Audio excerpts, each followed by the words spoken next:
Look, the American people know what work at this facility you're doing and support Ukraine's fight for freedom. And the bottom line is I came to say thank you, thank you, thank you. That's the reason I'm here.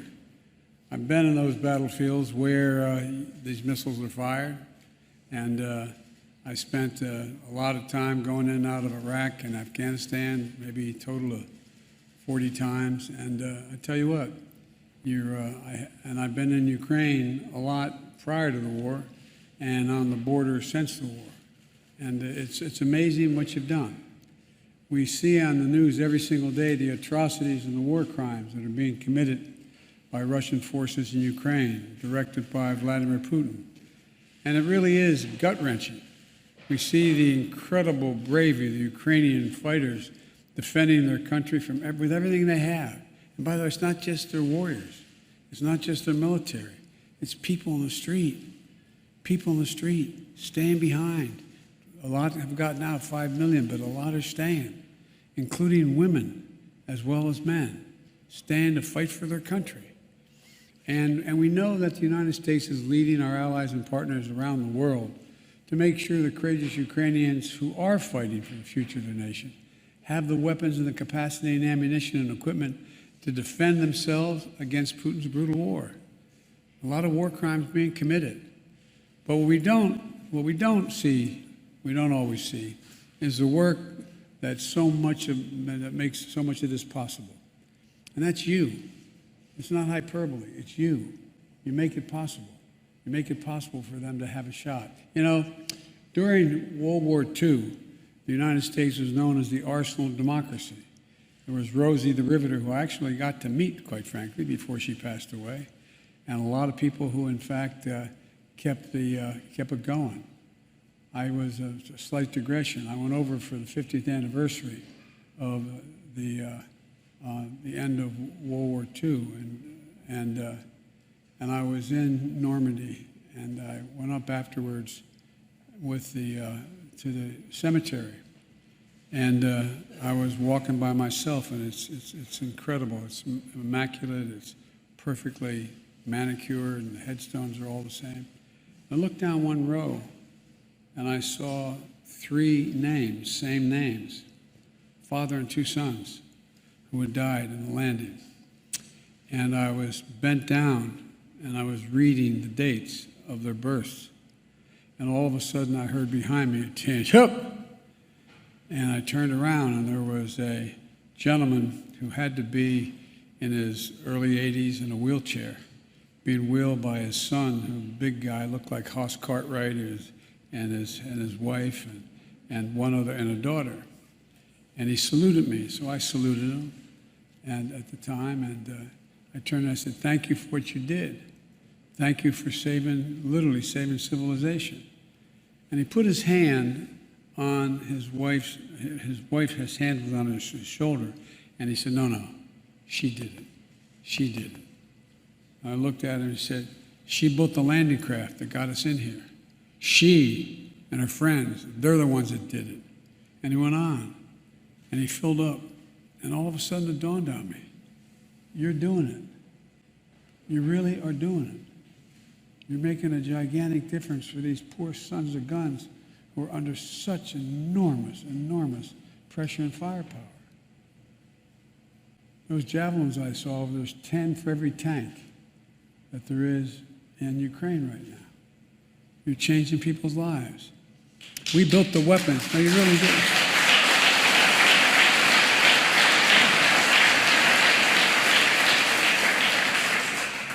But we built the weapons and the equipment that helped defend freedom and sovereignty in Europe years ago.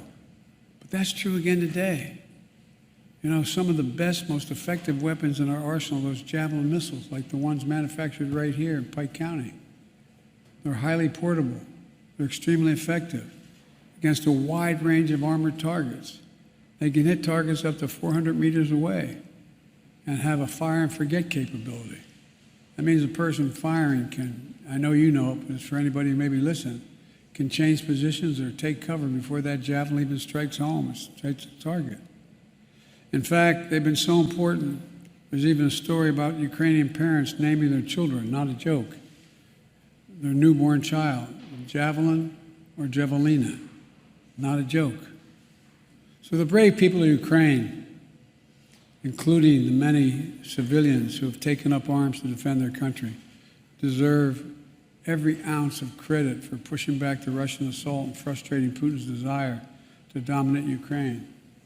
We're at an inflection point in history, for real. It comes along about every 6 or 8 generations, where things are changing so rapidly that we have to be in control. Folks, there's an ongoing battle in the world between autocracy and democracy. Xi Jinping, the leader of China, who I've talked with, I've spent more time with than any other world leader has. Over 78 hours either in person or on the telephone with him. And the fact of the matter is, he's just as straightforward about it. He says that democracies cannot be sustained in the 21st century. Not a joke. They cannot be sustained because things are moving so rapidly. Democracy requires consensus, and it's hard to get consensus. Therefore, they can't keep up with an autocracy, one-man rule. But that's not going to be the case. If that happens, the whole world changes. I mean, because of you, in this first really battle, if you will, for that, to determine whether that's going to happen, is because you're making it possible. You're making it possible for the Ukrainian people to defend themselves without us having to risk getting in a third world war by sending in American soldiers fighting Russian soldiers.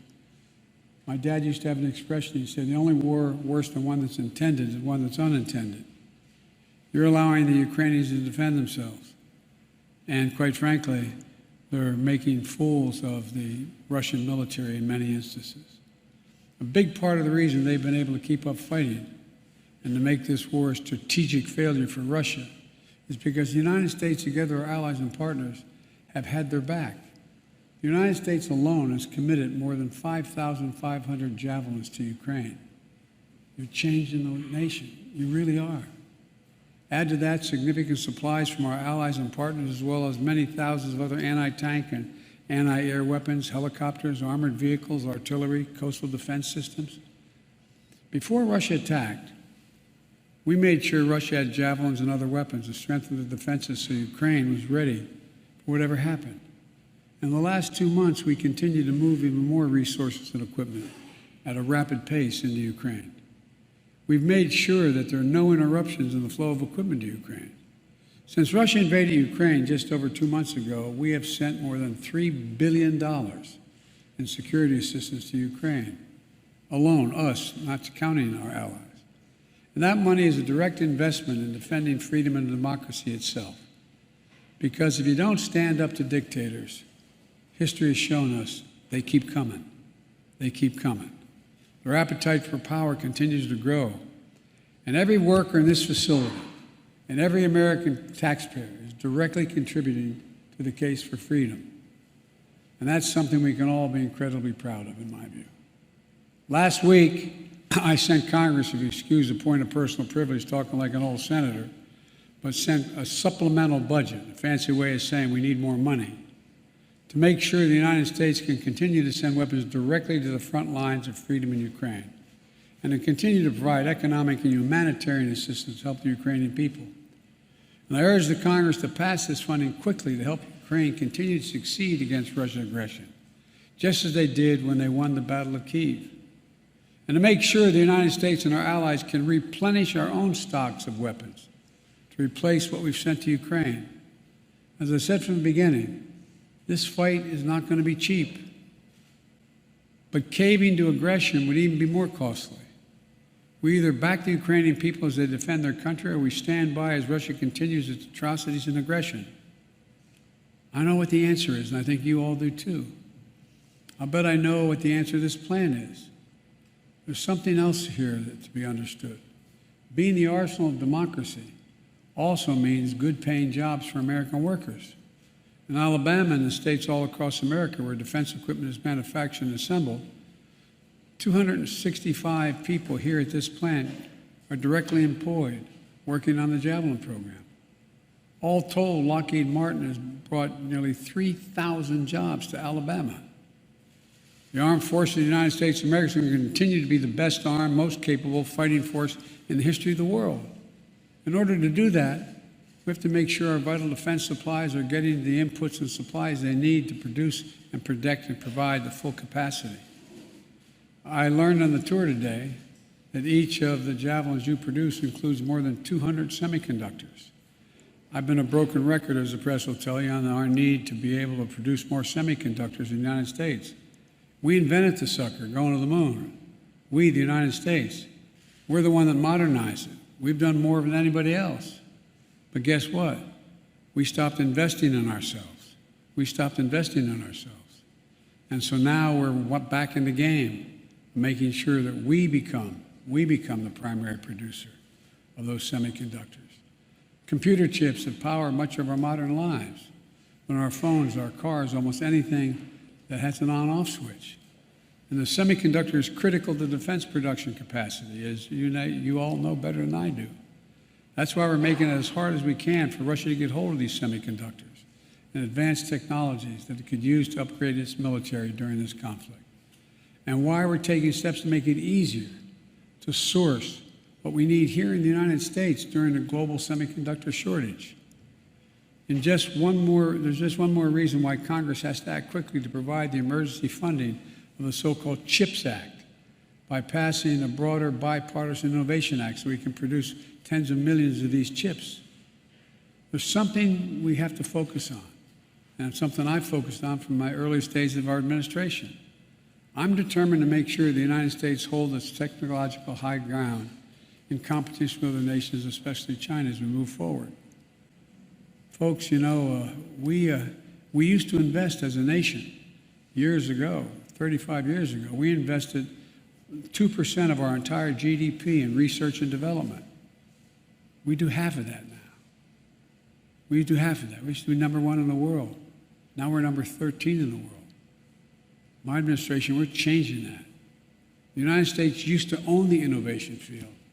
In fact, it was the Department of Research program that established DARPA for the first development of an anti-tank missile with advanced infrared guidance systems that culminate in today's Javelin.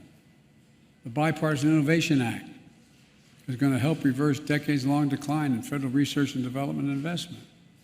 And it should create and support entire families and expand U.S. manufacturing and strengthen our national security. Where in God's name is it written that the United States can no longer be a leading manufacturer in the world? We've created, just in the last 17 months, 465,000 permanent manufacturing jobs in America. We have the best workers, the most competent employees, the best science in the world. And by funding the CHIPS Act, we're going to ensure that semiconductors, the power of the economy, and our national security are made here in America again.